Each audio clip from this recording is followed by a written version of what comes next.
ABVP কাদের লোক, কারা কাজ করেন এবং কারা হচ্ছে সেখানে এই গেরুয়া পট্টি গায়ে দিয়ে, ওড়না গায়ে দিয়ে তারা গেরুয়া তাণ্ডব, গেরুয়া সন্ত্রাস পেরেছে। তারা নরেন্দ্র মোদীকে ভগবানের আসনে বসিয়ে পুজো করছে। প্রচন্ড ফ্রাস্ট্রেটেড অবস্থায় আছে বিজেপি, আরএসএস এবং তাদের নেতারা, নরেন্দ্র মোদীরা।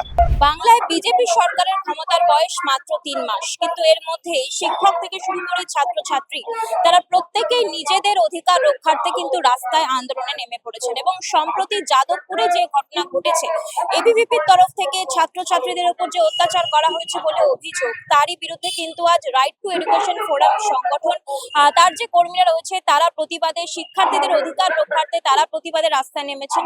তারা এই প্রতিবাদ সংগঠন থেকে, তারা এই প্রতিবাদ মিছিল থেকে কি মন্তব্য রাখছেন শোনাবো আপনাদের। যাদবপুরের ছাত্রছাত্রীদের উপর যেভাবে অত্যাচার করা হলো নির্মমভাবে, সেদিনকে যাদবপুরের বিধায়িকা সূর্যা ছিল এবং আজকের সুর কিন্তু একেবারে ভিন্ন কথা বলছে। তিনি বলছেন যে এবিভিপির যারা এই কাজ করেছেন তাদেরকে টেনে টেনে বার করা হবে, কি বলবেন? চাপে পড়ে এই কথা বলতে বাধ্য হয়েছেন। ওরা ভেবেছিল, মাননীয় বিধায়িকা উনি ভেবেছিলেন যে যেভাবে উনি তাণ্ডব চালানোর কথা বলেছেন সেভাবে অবাধে তাণ্ডব চালিয়ে যাদবপুর বিশ্ববিদ্যালয়কে ওনারা দখল করে নেবেন এবং রাজ্যের মানুষের চোখে রাতারাতি ত্রাস হয়ে হিরো হয়ে হয়তো উঠে আসবেন, কিছু একটা হয়তো ভেবেছিলেন। কিন্তু তার পরবর্তীকালে উনি দেখলেন যে যাদবপুর বিশ্ববিদ্যালয় বাইরে থেকে আক্রমণ করে দখল করা তো যাবেই না, বরং এই যত আক্রমণ করছে তত যেটুকু সম্ভাবনা ছিল কিছু ছাত্রছাত্রীর মনের মধ্যে হয়তো ভবিষ্যতে এবিভিপির সমর্থক হতে পারতো, তারাও ক্রমশ বিজেপি থেকে দূরে সরে যাচ্ছে। রাজ্যের মানুষের কাছে বিজেপি সম্পর্কে, আরএসএস, এবিভিপি সম্পর্কে পারসেপশন আরো খারাপ, আরো তলানির দিকে চলে যাচ্ছে। সবকিছু বুঝে সুঝে নিয়ে দেখে টেকে ওনারা ভাবছেন যে এখন তো আবার ওনাদের ইমেজটা রিকভার করতে হবে, আর মুচলেকা দেওয়ার ইতিহাস তো ওনাদের মজ্জাগত, ফলত আবার একটা ক্ষমা চাওয়ার ভঙ্গিতে যাতে ইমেজটা খানিকটা রিকভার হয় সেই চেষ্টা করছেন এবং খানিকটা বাধ্য হয়েছেন। পরপর প্রথম দিন ভ্যান্ডালিজমের পর ভেবেছিলেন যে এই তো হয়ে গেছে যাদবপুর দখল করা, কিন্তু তারপরের দিন থেকে যাদবপুরের ছাত্রছাত্রীরা, গোটা রাজ্যের ছাত্রছাত্রীরা যেভাবে এবিভিপি কে বয়কট করেছে, এবিভিপির বিরুদ্ধে লড়াই আন্দোলনকে আরো তীব্র করেছে, ঝাঁঝ বাড়িয়েছে লড়াইয়ের, তাতে ওনারা ভীত হয়ে গেছেন, ভীত হয়ে কার্যত এই কথা বলতে বাধ্য হয়েছে। কিন্তু দিল্লিতে দেখা যাচ্ছে যে নরেন্দ্র মোদীকে ভগবানের আসনে বসিয়ে পুজো করা হচ্ছে। ওই কিছুজন আছে যাদেরকে আজ্ঞাবহ দাস বানাতে পেরেছে, তারা নরেন্দ্র মোদীকে ভগবানের আসনে বসিয়ে পুজো করছে। কিন্তু এই দিল্লির বুকেই নরেন্দ্র মোদীও নিশ্চয়ই ভুলে যাননি কয়েকদিন আগে কার্যত অপরাজেয় যে সরকারের ইমেজ হয়ে গেছিল, ভাবমূর্তি হয়েছিল, সেই সরকারের কোমরটাকে মানে কোমরের মজ্জা ভেঙে দিয়ে তাদের সরকারের একজন মন্ত্রীকে মানে রেজিগনেশন দিতে কার্যত বাধ্য করেছে দেশের ছাত্র সমাজ, তাদের তীব্র আন্দোলনের মধ্যে দিয়ে, দীর্ঘ আন্দোলনের মধ্যে দিয়ে। ফলত এখন প্রচন্ড ফ্রাস্ট্রেটেড অবস্থায় আছে বিজেপি, আরএসএস এবং তাদের নেতারা, নরেন্দ্র মোদীরা। সেই ফ্রাস্ট্রেশন কাটানোর জন্য এখন এইরকম কাজকর্ম নিজেদের ভক্ত চারা চামুন্ডাদের দিয়ে করাচ্ছেন, যাতে আবার এই সমস্ত ডিসকোর্স রাজনৈতিক আলোচনা থেকে সরে যায়, আবার এই নিয়ে চর্চা শুরু হয় যে মোদী ভগবান, নাকি মোদী মানব সন্তান নন, নাকি মোদী ইত্যাদি হেনাতানা সবকিছু।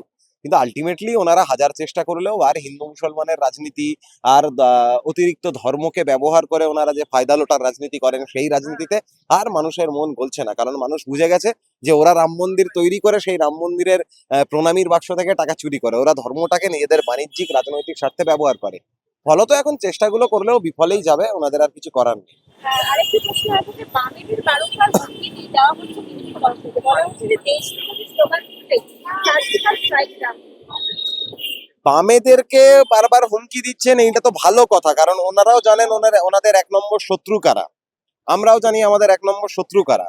এবার দেশ বিরোধী স্লোগানের যে প্রসঙ্গ আসছে, আজ অব্দি একটাও ওনারা কোনো ভিডিও ফুটেজ বা ক্লিপিং দেখাতে পারেননি যেখানে কোনো বামপন্থী আজ অব্দি কোনো দেশ বিরোধী স্লোগান দিয়েছে। কিন্তু আমরা এটা বলতে পারবো যে সংবিধানকে হেনস্থা করা, সংবিধানকে অস্বীকার করা, নস্যাৎ করা, সাংবিধানিক মূল্যবোধকে ধ্বংস করার মতো স্টেটমেন্ট একাধিক বিজেপি নেতা কর্মী, বিজেপি ফান্ডেড মিডিয়া হাউসের অ্যাঙ্কাররা তারা দিনের পর দিন দিয়ে গেছে। ভারতের জাতীয় পতাকাকে অস্বীকার করা, ভারতের জাতীয় সঙ্গীতকে অস্বীকার করার ইতিহাস ডকুমেন্টেড হয়ে আছে আরএসএস এর মুখপত্র, আরএসএস নেতাদের লেখা বইয়ে। দেশকে ভাঙার কথা, দেশ বিরোধী কার্যকলাপ স্বাধীনতার আগে থেকে সাভারকাররা করে আসছে। আমরা বলছি না সাভারকারের নাতি বলে যে বোম্বে হাইকোর্টে যে 9 বার উনি মুচলেখা দিয়েছিলেন ব্রিটিশদের হয়ে কাজ করবেন এই শর্ত দিয়ে। ফলত দেশ বিরোধী যারা, তাদের চোখে যারা আসলে দেশপ্রেমী, তাদের মানে তারা তাকে দেশদ্রোহী ভাববে। কারণ যে দেশকে বিজেপি আরএসএস সার্ভ করে সেই দেশটা ভারতবর্ষ নয়। অতীতে করতো ব্রিটেনকে, এখন করে আমেরিকাকে। ডোনাল্ড ট্রাম্পের ইচ্ছা মতো এখানে নীতি গ্রহণ করেন ওনারা, ফলত ওদের দেশ হচ্ছে আমেরিকা। ওরা দেশদ্রোহী বলছে মানে হয়তো আমরা আমেরিকার দ্রোহী, কিন্তু ভারতবর্ষের দ্রোহী মানে ভারতের বিরোধী কাজ ওনারাই করেন। দেশদ্রোহী হচ্ছে বিজেপি আরএসএস, টুকরে টুকরে গ্যাং হচ্ছে বিজেপি আরএসএস, যারা প্রত্যেকদিন ভারতবর্ষকে, ভারতের মানুষকে ধর্ম, জাত, খাদ্য, বর্ণ, বাসস্থান বিভিন্ন প্যারামিটারের প্রেক্ষিতে ভাগ করতে চান। ফলত ওনারাই দেশদ্রোহী। এবার ওনারা দেশদ্রোহী সেইটা বলে তো আর মানুষের ভোট পাবে না, তাই আমাদেরকে দেশদ্রোহী বলে দাগিয়ে দেওয়ার চেষ্টা করেন। কদিন আগেই তো আমাদের যাদবপুরের যিনি ছিলেন বিধায়িকা, কদিন আগেই তিনি বললেন যে যারা অপরাধ করেছে এসএফআই তাদেরকে তুলে দিতে হবে, সৃজনকে এসব করতে হবে, এইসব নানান কথা। আসলে মানুষের ভাষা বুঝতে খুব অসুবিধে হচ্ছে যারা বিধায়িকা হয়েছেন, যে যাদবপুরটা কোনো এলেবেলে মানুষের জায়গা নয়। যাদবপুর হচ্ছে শিক্ষা এবং সংস্কৃতির পীঠস্থান। সেখানে যারা দিনে বা রাতের অন্ধকারে আক্রমণ করবে, সেই আক্রমণ প্রতি আক্রমণ হিসেবে তাদের উপরেই এসে পড়বে। কারণ শিক্ষাকে রক্ষা করার দায়িত্ব, সংস্কৃতিকে রক্ষা করার দায়িত্ব এই বাংলার বুকে আমাদের রবীন্দ্রনাথ শিখিয়েছেন, নজরুল শিখিয়েছেন, নন্দলাল বসু শিখিয়েছেন। সেই নন্দলাল বসুর শিল্পকর্মের উপরে যারা আঘাত হানে, স্বাভাবিকভাবেই তাদেরকে এই সাধারণ মানুষ, ছাত্রছাত্রী তারা সবক শিখিয়ে দেবে। আশা করছি উনি ওনার ভুলটা বুঝতে পেরেছেন। সেই ভুল বুঝতে পেরে আগামী দিনে উনি নিজেকে শুধরে নেবেন এবং নিশ্চিতরূপে এই শিক্ষা সংস্কৃতিকে রক্ষা করবেন। কারণ আমাদের সংবিধান শিক্ষা সংস্কৃতি রক্ষার স্বার্থেই কাজ করে। কিন্তু বিজেপির তরফ থেকে শ্রমিক ভট্টাচার্য তিনি বলছেন এবিভিপি নাকি বিজেপির কোনো ছাত্র সংগঠন নেই। এখন কার কোন ভাষা কিভাবে আমরা বলি, মানে ওনার কথা উনি বুঝেন, কিন্তু আমাদের সাধারণ মানুষ, সমাজের সব মানুষ আমরা জানি এবং বুঝি এবিভিপি কাদের লোক, কারা কাজ করেন এবং কারা হচ্ছে সেখানে এই গেরুয়া পট্টি গায়ে দিয়ে, ওড়না গায়ে দিয়ে তারা গেরুয়া তাণ্ডব, গেরুয়া সন্ত্রাস চালায়। তো সেক্ষেত্রে আমাদের নতুন করে বলার কিছু নেই। আমরা জানি এরা শিক্ষা এবং সংস্কৃতির বিরুদ্ধে কাজ করা লোক। এরা শিক্ষা এবং সংস্কৃতিকে পিছিয়ে দিতে চায়। সেইটার বিরুদ্ধে আমাদের লড়াই। আমাদের বিধায়িকা কি বললেন আর বিজেপির সভাপতি কি বললেন, একে আলাদা করে দেখার কোনো জায়গা নেই। সবটা এক জায়গায় নিয়ে এসে দেখলে এটাই বোঝায় যে বিজেপি, এবিভিপি এবং বর্তমান রাজ্যের যে সরকার সামগ্রিকভাবে শিক্ষা সংস্কৃতিকে ধ্বংস করতে চাচ্ছে। আমাদের ছাত্ররা, আমরা শিক্ষক, মাস্টারমশাইরা, আমরা সেই সংস্কৃতি এবং শিক্ষাকে রক্ষা করার দায়িত্ব নিয়ে রাস্তায় থাকছি। আরেকটা প্রসঙ্গে আসবো যে মানুষ পরিবর্তন চেয়েছিল এবং এই মুহূর্তে দেখা যাচ্ছে চিনি থেকে শুরু করে সর্ষের তেল, ডাল, প্রত্যেকটি জিনিসের দাম একেবারে আকাশ ছোঁয়া। মানুষের একটা অসুবিধার সম্মুখীন হচ্ছে মানুষ, কি বলবেন? অবশ্যই আপনারা জানেন 14 বছর ধরে দেশে একটা সরকার চলছে।